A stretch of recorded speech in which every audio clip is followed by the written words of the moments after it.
I think it's great. I really do. Thank you, man. Yeah, I was gonna say it. I agree. It is. It's very very good.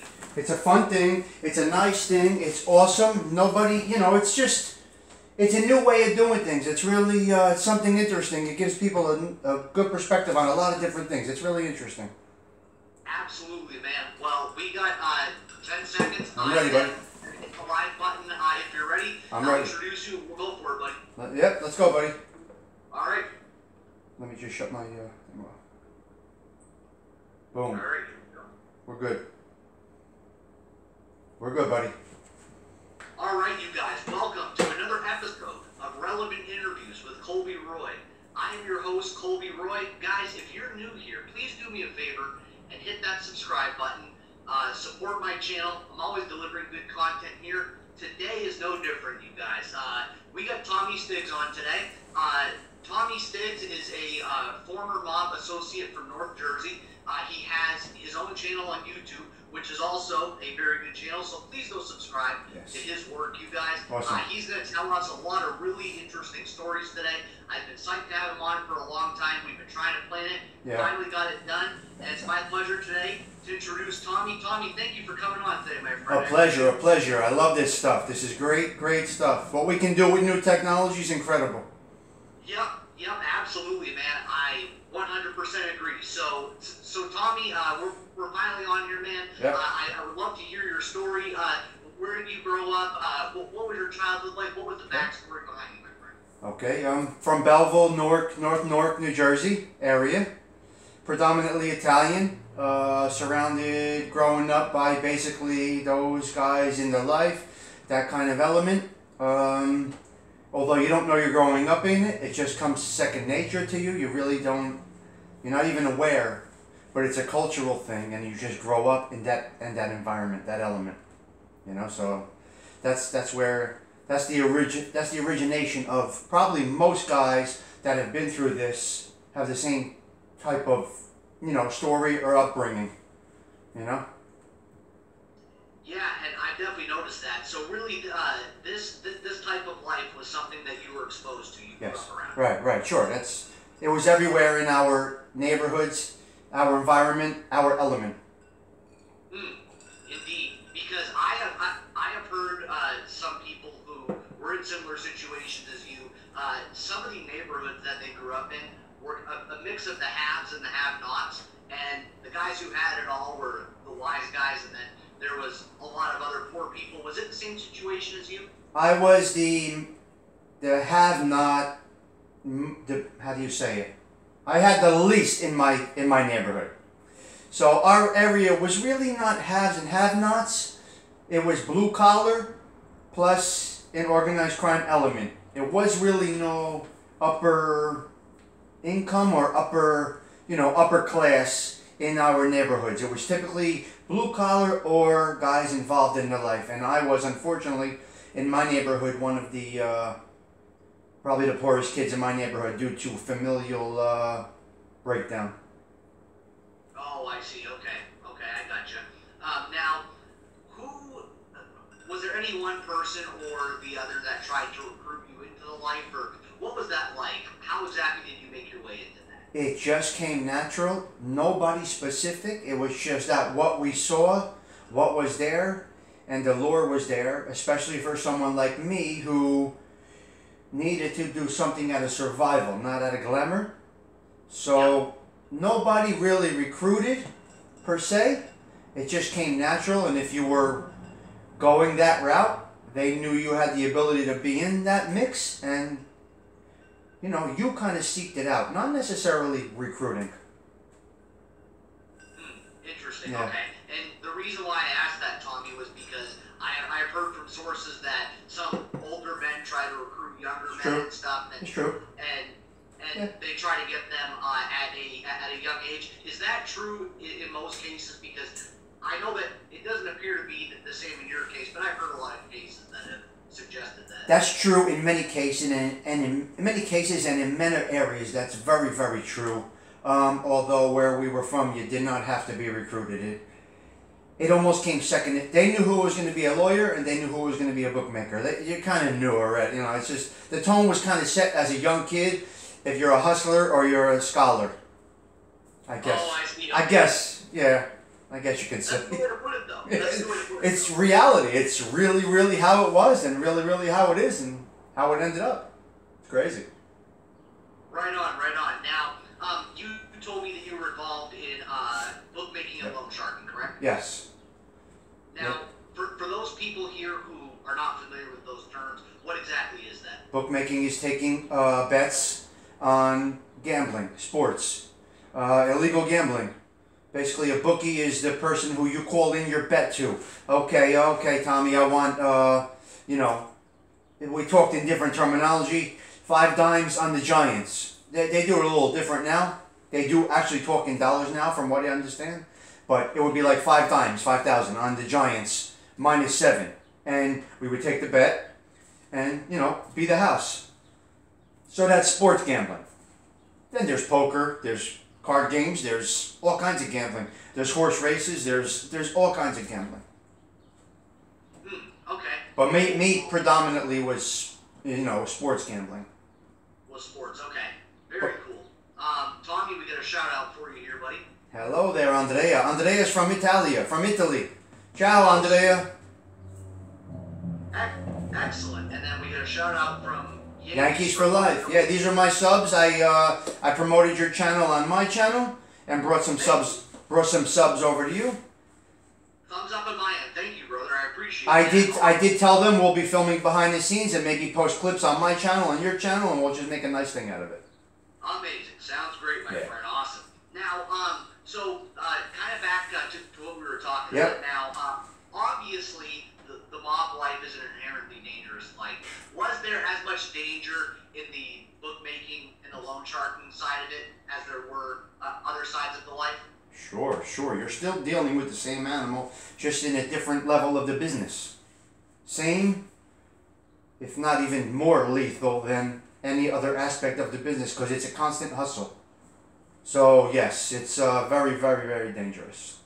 You're dealing with people, you're dealing with money, and you're dealing with people that are looking for that money. You're dealing with greed. You're dealing with gamblers who are inherently hustlers or scammers, or typically. So yes, it's just as dangerous, pretty much, as any other aspect of the business, depending on how far you're in it. So there's different levels. There's guys that work in an office that answer phones and take the action. They're not in that much danger. They're just workers. They're paid for the day, just like any other job. They sit in an office all day. They answer phones. They take action. Then there's us on the street, the bookmakers, who bring the action into the office. So we are more in danger because we're working with gamblers all week, all day, every day. Those guys just have a specific job of sitting in the office and answering phones, and they're very good at it. So there's a misconception sometimes inside organized crime of all the levels and who does what. Everybody has a different job and a different capability. So, you have a guy that's fantastic at being a bookmaker. You have a guy that's fantastic at being an odds maker. You have a guy that's great at being a loan shark, loaning out money. You have a guy that can work 3-4 phones at a time. You have a guy that deals drugs. You have a guy that does prostitution. There's all different aspects of organized crime, and it all eventually works hand in hand and goes up the ladder. Interesting. Now, is greed and money a big motivating factor for most people getting into that life? Greed and money is what ruins it. Not getting into it. Well, I can only speak for me. It was out of survival, like I said. There's times my mother had no heat on. My father left us with basically nothing. We were poor. It was me, my mother, and my brother. And in a neighborhood that was somewhat middle class, my mother tried to hold it down and keep the lights on, keep the electric, keep food on the table. So for me, it was more out of survival versus glamour. You follow me? Interesting. Yeah. Interesting, yeah, because, it's just very interesting hearing one people's view of it versus the other. Some people say it's greed, some people say it's survival, so it's very, very interesting to hear different perspectives about it. Now, why is it that back then the government was concerned about bookmaking versus, let's say, other Well, there was always a vengeance against Italian-American organized crime. We know that, right? And you're doing something illegal.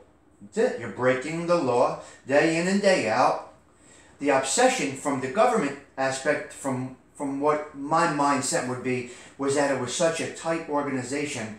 It was mind-boggling to people outside of this life. How do these guys keep this together? They're well-dressed, but they're street guys. They wear a shirt and tie, but they'll kill you. They, it's just, I guess that is a big part of it, of the lawman's aspect of how do they have this? Like, how are there 10 guys right now sitting outside of a social club making all this money or making all these moves? How is it? So it's a cat and mouse. It's how do we get there? How do we get that get in there? It's interesting, isn't it? It's interesting from my perspective. Very, very interesting. And Tommy, you are a popular guy, buddy. We get a few more shout-outs for you from Benny. Hello, Benny. How are you today, my friend? Hello, Titi. Nice to see you on board here. Thank you guys for following me over to Colby's channel. Listen, guys, you got to understand something real quick. Let me straighten something out, Colby. My channel is not in the mob tube genre. My channel is all kinds of things. Nothing specific. I think the mob tube genre is kind of a saturated market. A small part of what YouTube is really about. Between all these guys, you're sharing 20,000 subs. If you go into a tech field, you're talking millions. If you go into these young kids posting Lamborghini pictures and videos, you're talking in the millions. They're YouTubers, true YouTubers. So this mob genre, it's very, very interesting. And there's a lot to offer, but it's a very, very small part of what YouTube is all about, right? But it's very interesting to many. Yes, it is. And Andrea, thank you very much for the compliment. I appreciate it, and I appreciate you tuning in today. Thank you so much. I appreciate that, Andrea. Thank you. And all right, so Tommy, when it comes to treachery, that is a word that I hear about associated with the mob quite a bit. Yes. Did you ever experience any of that when you were Sure. when you were an associate? Sure, many times, many times. From own family members, yes. I was in harm's way many times.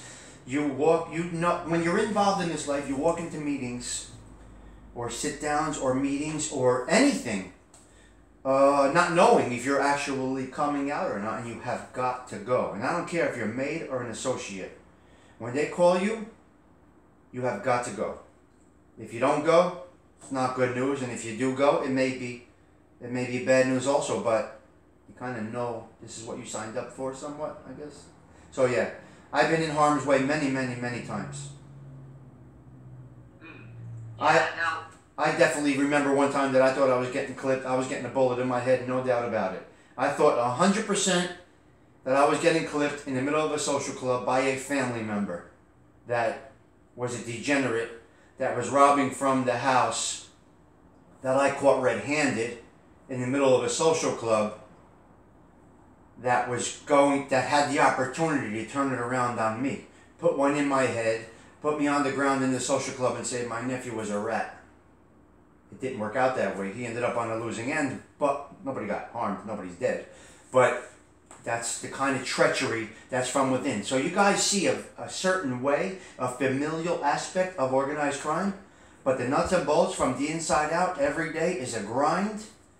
And you don't know who you're getting backstabbed by, or it's a tough way. It's a tough way of life. I have to set one thing straight over here before we go any further. I'm not a cooperator. We didn't open like that. We wanted to open in that way. You want to touch on that, or you want me to touch on that? Go for it, my friend. Yeah, just so everybody knows, whoever's in this chat or whoever might be following this, I did not cooperate. I never gave information to the government. I was ready to do the time that I was given and more, if that was what it was. So sometimes I hesitate on giving names or putting any information out about anybody because I took the hit for a bookmaking operation and went to jail for it. So I am not a cooperator. So my scope might be even boring for some because you're not going to hear big names coming out of my mouth unless they're dead and I was involved with them. Other than that, just so everybody knows, I'm not a cooperator. I'm not a fan of cooperators, and I just wanted to put that out there, Colby. Thank you, my friend. I appreciate that. I knew I forgot something. Yeah, it's okay. But thank you for that, Tommy. I appreciate that. Now, you hear phrases like honor. You hear phrases like omerta. You hear phrases like family. Is that all just fake? It's a lot of fluff. It's a lot of fluff. It's treachery. That life is treachery, man. There's no. The only part that's really, really strong is holding up when you get pinched. That's the most important part. Within the everyday life, the hustle, there's treachery going on all day. It's when you get pinched for it, you got to keep your mouth shut. You know that there's treachery behind it. It's a tough life, man. It's not easy. It's a very, very, very tough life. But your reputation is your wealth. And what you do when you get pinched will make or break you, your reputation, your whole family's reputation. Your kids will suffer from it. Your kids will benefit from it. So it's a big, I don't know if I went a little off track there. I maybe went a little too far, but that's kind of what it is. So you could bounce off that, you know. Absolutely. Now, so, do you think that that's things that they say to get people into the life? Do you think that is something that they use to, like, deceivingly build trust? No, there's no shortage of people willing to get into this thing. They don't have to lure you like a signing bonus for a job. You know what I mean? There's none of that. There's none of that. It's just, you know what I mean? They're not pitching it to you. If that makes sense to you. Yeah. They're not pitching it to you, believe me. It's coming natural in most of these neighborhoods. They're not out looking for guys, believe me. But they do pick you. At one point, they do pick you with certain tasks and responsibilities, but they're not, it's not like, classified ad, we need a wise guy on 9th Street, you know what I mean? It's not happening. But, yeah. That was funny. And you know what? True, man. Because we talk about, fairly serious topics and stuff, but that was funny that you threw that in there. The way I see it is the way I say it. That's why these chit-chats go easy, man. I just say it like I see it. I work off whoever's doing the sit-down, and we make it fun. We're here for a good time, not a long time, right? I say that every day. Yeah. And you know what, Tommy? Maybe you should get into, comedy or something like that. So, TT says, hi, Colby. Nice to meet you. Yeah, I know TT. Right on Tommy's channel. TT, thanks for stopping in tonight. I want to give a shout out to TT. Witnessed a lot of it. I'm gonna throw you out there. TT lived right across the street from me, so I'm sure she saw a lot of shenanigans going on, a lot of cars pulling up, and a lot of happenings going on. And probably when I was led away to go to prison, she probably saw all of that. She probably saw everything from a bird's eye view. I don't know. I don't know. We never really talked about it, but it was. In my neighborhood, it was something interesting. So she's a witness to it. It sounds interesting for sure. Now, when your operation all came to an end, what was that like? It was came out of nowhere, because when you're in this life and you're doing this hustle every day in and day out. Yes, she saw the action. So when you're doing this hustle day in and day out, it comes natural to you. You think you're doing something legal. You have no idea. It just becomes your everyday life. Get up, get the numbers, go to the club, go to the social club, do this, do that, do the other thing, and you're just hustling. You think it's a regular job. Like a guy delivering bread. You think it's just a regular job. And then one day, an operation, there was some operation going on. Somebody that was working for me, one of my best friends was working for me. Now, let me take you a step back. When I did my business, I dealt with adults, individuals that were adults, recommended by somebody. But then in that business, a bookmaker elevates as he goes through the levels. There's levels, right? There's a guy that's just an agent. He's on the street. He's taking bets, right? Then there's the guy that you get a little higher and you own a package. You have a package. Then there's another guy that manages packages, right? So I was managing packages. So I had guys under me that had players under them that I don't know these people. I know none of them. The agent that is responsible to me is all I know. He could have 10 guys betting with him. He could have 50 guys betting with him. I know none of his gamblers. One guy, an adult, had high school age guys betting with his package. High school guys. Did not know this.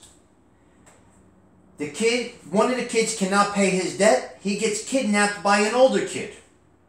They bring him to a housing project in Newark. They drop him off at the housing project in Newark to teach him a lesson. He runs into the police. He gives up the guy that he's turning into, who was I think 18 years old. He gives up my agent. And I don't know any of these people, none of them, because I wouldn't condone it. That's number one. I don't have that greed in me. You understand? So my best friend who had these kids betting under him gets pinched. And long story short, he went bad and gave them everything about me from the minute we were born. We were together since diapers. We lived in the same neighborhood, 3 houses from each other.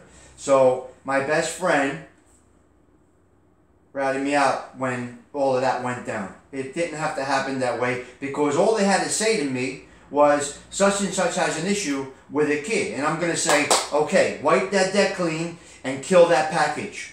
No more action comes in under such and such a name. We're done with them. And wipe that debt clean. We don't do that here. But it didn't go that way. It never came to me. The information never came to me. You know, the guy underneath the managing bookmaker runs all these guys, and they're responsible for turning it to him. But you don't know who bets with them. It could be 80-year-old men. It could be 20-year-old guys. It could be anybody.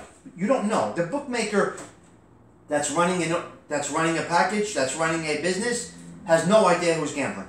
You don't know. You never know. So anyway, fast forward and make a long story short, it was my best friend who was dealing with these minors, I guess you could say, and it was a big, big disaster. So he went bad. Wow, that's a crazy ending. That's a crazy ending to that story. Wow. He turned state, and I was facing 5 years on those charges because they charged me with everything that happened. They charged me with everything that happened. Wow. They charged me with everything that happened because I would not break. So they said, okay, you're not going to break, right? Am I going on too far here? Are you okay? We're good? So, you know, I said, okay, I'm pinched, right? You pinched me. Now squeeze it. You're not going to get anything out of me. When they pinch you, it's called a pinch. You know what I mean? They pinch you, and they try to squeeze you. And it's up to you to break loose from the pinch. And when you break loose from your pinch, you do your time, or you cooperate, or whatever it might be. And I said, you bring whatever you got, because this mouth is closed. So they charged me with every crime. They charged me with the kidnapping. They charged me with bookmaking. They charged me with loan sharking. They charged me with being a leader of organized crime because I was the last person to get charged. It's glorified. I was not a leader of organized crime. I was not a leader of organized crime. Let's clear that up. But they try to charge you with that to break you. So that goes back to what you were saying before about them, them trying, why the obsession from the government to organized crime. There you go. That's pretty much ties it all in for you. So really, they were trying to get you on things that you had nothing to do with. To break me, to give up more people, yes. They knew they knew I wasn't involved in those things. They knew it because they're watching. They know what's going on. They know everything that's going on. They knew damn well that I was not involved in any of that stuff. They put the pressure on. Yeah, she's right. They put the pressure on, and they push you to break you. And I'm like, well, give me whatever you got, because this mouth isn't talking. It'll never happen. I'll never embarrass my family, my mother, my grandmother, everybody's there. My whole family's around. It'll never happen. Give me whatever you got. I'll take it all. So then you go into negotiation. Willing to do the time. Willing to do the time. Right down the line. Wow, no kidding. Now, Tommy, when you did get out of a prison, once you served your time and stuff, was it hard for you to reintegrate back to society? I'll put it like this: it's a type of addiction. That life is an addiction, that I kind of fight every day. And anybody that has ever been involved in organized crime or Cosa Nostra or that type of street life and is not anymore should be able to co-sign what I'm saying. They can relate to it and understand it. I think we fight this demon every day. But you know what's going to happen. And believe me, at the point in my life right now, the last few years, what I've been through financially, I'm ripe for being, I call it relapsing. I was given the blessing to go legit and change my life around, which is not typical. And there's a reason why. So the reason why is because I never had a habit. I never had a vice. I never gambled a dollar. I don't know who the Giants quarterback is. I don't know who the Mets pitcher is. But I know how to run a business. Right? I had no vices. My only vice was let's make money. Bring the action in. I knew how to handicap the games. Okay, we got 100,000 on the Giants giving 7. Okay, Joey on line 3, drop the line down to 6 on your line. Okay, Sal, we're too heavy on that. You go up to 7 and 8. So I was good at what I did, right? It's giving you an understanding of how it all works. So back to the topic of getting back into society. Yep. So what I just explained to you, you can understand the rush? Yes, yes. And a lot of people say that it is sort of an addiction. Yeah, that you get no doubt. addicted to the lifestyle, and I guess the good parts of it, so to speak. Yeah. But and you know, especially where there's financial temptation too, that can be a lot for quite a bit of people. I will tell you this. I saw gambling growing up. I saw it my whole life. Like I said, our element was ripe with it. And again, remember, I was doing it out of survival. Not out of covering a gambling debt and not out of glamour. So when I came out of jail, I actually had to violate my parole immediately. It was like a requirement. You got to meet us as soon as you walk out the jail. They don't want anything getting into your head. They want to see you fresh out of prison. I don't know if this might not be for everybody, but they want to see you and what your demeanor is right out of the cell. So I walked out of the jail with my brown bag with my belongings that I went in with and what I came out with, and immediately I had to violate and go speak to such and such a people. They want to read you immediately. This is old days. Today it's much different. These are the guys that were really in tune to what's going on the street. You know, you talk about a different mindset of men that were running this thing, right? And they want to see you. They can read you, man. You got 3 or 4 guys sitting there. They know what's going on because they've been there, right? They know. Thank you, Andrea. Thank you. Yeah. So real quick to get off that to close that topic right there at that meeting, they gave me 3 opportunities. They gave me 3 options, which is unreal. I never thought that I was going to be given these 3 options by these guys. And the 3 options were: you come into this thing 100%. This becomes your life. That they're not saying they're going to make me. I'm not trying to act like a wise guy. I didn't care about getting made. It wasn't nothing to me. But these are the 3. I'm just telling you the 3 things that were spoken to me. Right? You either this becomes your life day in day out for the rest of your life, which could have meant a whole bunch of things if you read between the lines. Then another one was, okay, you go work in the offices, be humble, earn a living. Remember what I told you about the offices? The guys in the offices answering the phones? Yeah. Go in the offices because you're good at doing that stuff. Or you can walk away from us without any further obligation ever in your life and call us anytime down the line for whatever you might need. And I walked. I walked away. It's crazy. It ended like that. It's crazy, just like that. Just like that. Wow. Done. With a reputation that is carrying me on 20 years later. Wow. I really made a life-changing decision because by this time I would be doing life on the installment plan. Guaranteed. Guaranteed. Yes, I know, TT. But it goes back to me and the way I did business. They gave me that opportunity because they knew I was a gentleman on the street. I was not gavon. I was not an animal. I was not greedy. I worked with people. If you couldn't pay, I gave you time. Remember, I did it as a business, not as a hustle to cover anything that I had a vice of.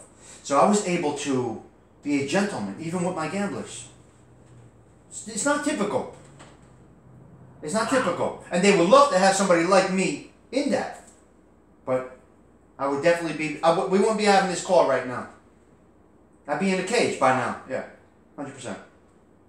Well, this is a hell of a story. I'm not going to lie to you, man. This is a really cool story. Like, just the fact that you got off, like, really, you know, in a way to where you were able to live a normal life or a somewhat normal life after that. And that's really unheard of, even with the research I've done with some, you know, people who were in the same situations as you were. Now, what do you miss about the life and what do you not miss about the life? I miss everything. I miss everything about it. Everything. Everything about it. Carte blanche, man. I had a table in my favorite restaurant. I really, literally had a table in my favorite restaurant in Newark on Bloomfield Avenue. Joanne, their lady, Joanne and Lenny, they had a restaurant. I'm not going to really name the restaurant, but they had a table for me that I went, and that was like my table. And I went in there all day. I would be in the social club doing what we did there. At night, before we went out, we would go home, get dressed, shower up, and go to the restaurant before we went out for the night. And they had a table for me, whether I was bringing a lady friend or a bunch of my guys, my friends. Now, a lot of times I mingled with legit guys outside of the life because I still had regular friends. This is just a business I chose to be in to survive and be able to do these things that everybody else was enjoying. That was my way to actually go to that restaurant, to actually buy a decent car, to have decent clothes. That was my survival. Maybe my friends didn't really know 100% that that's why, but they had it, and I did not have it. So a kind of respect grew once I was doing it, and so I missed that part. I kind of missed the attention part, I guess you can say. They knew, okay, here comes Tommy, set his table up. We know he wants Caesar salad table side made. Start that going. And we'll get the bottle of wine, and you know, such and such is going to come in and meet him in an hour, and bop. So all of that you kind of miss.